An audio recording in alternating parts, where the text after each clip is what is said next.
ও বাবা রে বাবা, ইলিশ মাছ আবার কাটা পিস বড় বড়। উফ, চলো সবাইকে ওয়েলকাম জানিয়ে তো চাটা তো না যদি খাই কি করে যাব রান্নাঘরে। গলাটাকে ভিজিয়ে নিই, তোমাদের সঙ্গে কথা বলতে হবে তো সুন্দর সুন্দর। তাহলে না হলে তো আমি এইখানেই পড়ে থেকে যাব না সুন্দর যদি কথা বলি। বন্ধুরা, চা খেয়ে নিলাম, লাল চা, গলা ভিজিয়ে নিলাম, চলে এলাম রান্নাঘরে।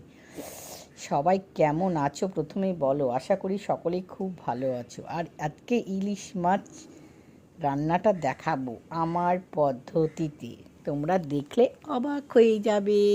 কি কোথা থেকে দেখছো বন্ধুরা? ইলিশ মাছ তো ভেজে নিলাম। ভিডিও যদি বড় করি বলো না, দেখবো না, ছোট করে করো।